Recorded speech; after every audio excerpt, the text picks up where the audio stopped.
Hay algo que el dinero no siempre puede acelerar. Una planta necesita crecer. Un animal necesita cuidado. Una cosecha depende del clima.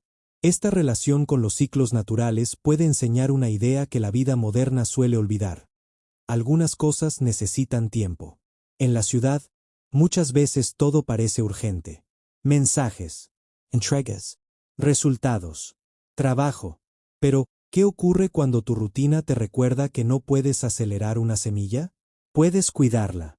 Puedes protegerla. Puedes esperar. Es como colocar un reloj digital junto a una planta. El reloj corre. La planta sigue su proceso. Y cuando una persona aprende a respetar ciertos ritmos, puede comenzar a cuestionar otra carrera, la carrera por tener cada vez más. Porque el consumo también puede convertirse en una carrera. Ves algo. Lo deseas. Lo compras. Te acostumbras. Después aparece algo nuevo.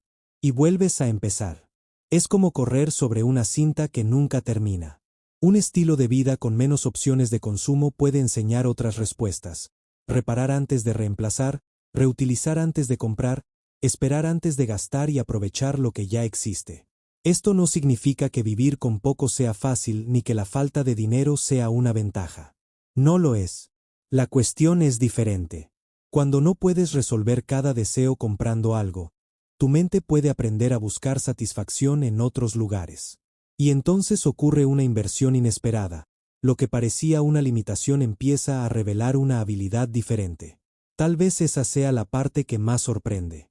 Desde fuera, una persona puede parecer limitada porque tiene menos dinero o menos comodidades. Pero algunas de esas condiciones también pueden favorecer paciencia, creatividad, autosuficiencia, cooperación y capacidad de encontrar valor en lo cotidiano. Esto no convierte las dificultades en algo deseable.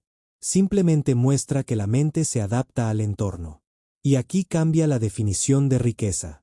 Tener riqueza puede significar comprar muchas cosas, pero también puede significar saber reparar, saber esperar, tener personas confiables y sentir satisfacción sin necesitar algo nuevo.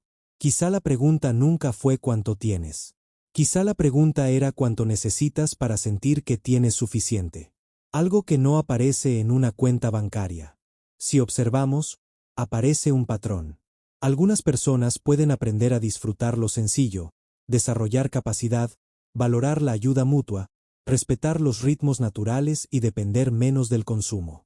Nada de esto significa que todas sean iguales.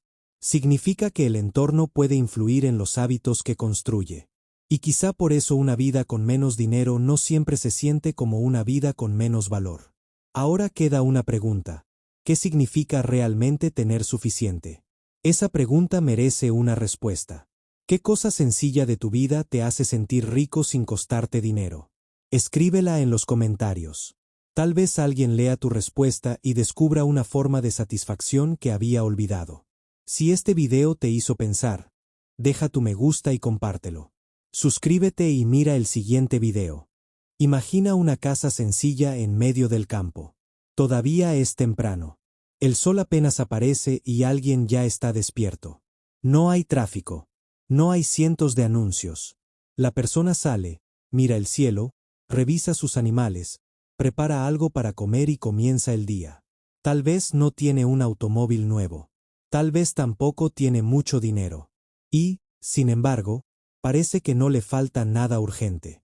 ¿Cómo es posible? ¿Cómo puede alguien tener menos y, aún así, sentir que tiene suficiente? La respuesta no está solamente en el lugar donde vive. Está en la forma en que su mente aprende a mirar la vida. Ciertas rutinas pueden cambiar la manera de entender el tiempo, el trabajo, el dinero y hasta la felicidad. Y hay algo todavía más importante. Quizá la verdadera riqueza no dependa de cuánto puedes comprar, sino de cuánto valor puedes encontrar en aquello que ya tienes. Pero hay algo que debemos dejar claro. Vivir en el campo no significa vivir sin problemas. También existen cansancio, trabajo duro, aislamiento y preocupaciones económicas. No se trata de decir que una vida es mejor que otra. Se trata de entender cómo un entorno puede moldear hábitos mentales.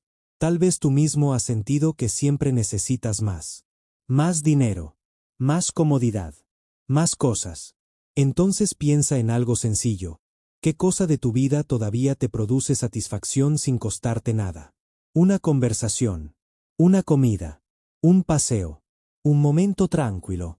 Si tienes una respuesta, acabas de tocar el mecanismo psicológico.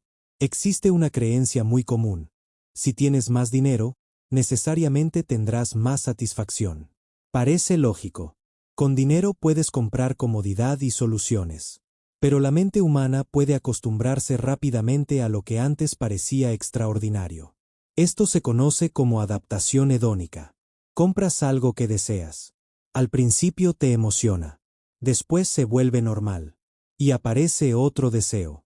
¿Qué sucede cuando una persona aprende desde pequeña a encontrar valor en cosas que no puede comprar? Su atención puede dirigirse hacia otras fuentes de satisfacción. El dinero importa, pero tener más recursos no garantiza necesitar menos para sentirse bien. Y aquí comienza la primera diferencia psicológica. Porque la satisfacción también depende de aquello que aprendemos a valorar. Y esa diferencia cambia mucho. Una de las primeras características es la capacidad de disfrutar lo sencillo. Imagina a alguien preparando una comida, cuidando un animal, trabajando la tierra o sentándose frente a su casa al terminar el día. Desde fuera, puede parecer una rutina aburrida. Pero, ¿y si el valor de una experiencia no dependiera de su precio? Nuestra atención influye mucho en lo que sentimos. Cuando una persona presta atención a pequeños momentos, estos pueden adquirir más significado. Es como mirar un atardecer sin pensar en fotografiarlo o comprar algo. Mientras una persona busca satisfacción en una tienda llena de objetos, otra puede encontrarla en una tarde tranquila. Y cuando aprendes a disfrutar lo cotidiano, aparece otra pregunta. ¿Qué ocurre cuando también aprendes tus propios problemas? En el campo, muchas tareas exigen encontrar una solución antes de comprarla. Algo se rompe. Hay que repararlo. Algo falta. Hay que improvisar.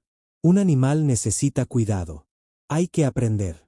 Cada problema puede convertirse en una oportunidad para descubrir. Puedo hacerlo. El psicólogo Albert Bandura llamó autoeficacia a esa percepción de capacidad para enfrentar situaciones. Esta sensación se construye con experiencias. Cada problema resuelto añade una herramienta a tu mente. Es como una caja invisible. Al principio está vacía. Después contiene paciencia, práctica, creatividad y confianza. ¿No cambia tu forma de enfrentar la vida cuando dejas de pensar que necesitas ayuda para todo? Pero esa independencia no significa estar solo. Puede llevarte hacia otra característica importante. También puede existir una valoración especial de la ayuda mutua. Imagina que alguien necesita reparar una cerca. Un vecino aparece. Otro día, ese vecino necesita ayuda. Las personas colaboran porque saben que nadie controla lo que ocurrirá mañana. Esta idea se relaciona con la reciprocidad y el apoyo social. Una comunidad puede funcionar como una red. Una persona sostiene a otra cuando lo necesita, y después ocurre lo contrario. Esto no significa que todas las comunidades rurales sean iguales. Pero cuando las relaciones son cercanas, la cooperación puede formar parte de la vida cotidiana. Y piensa en esto. ¿Cuánto dinero necesitarías para comprar la tranquilidad de saber que alguien estará ahí cuando realmente lo necesites? La respuesta nos lleva hacia otra forma de riqueza, el tiempo.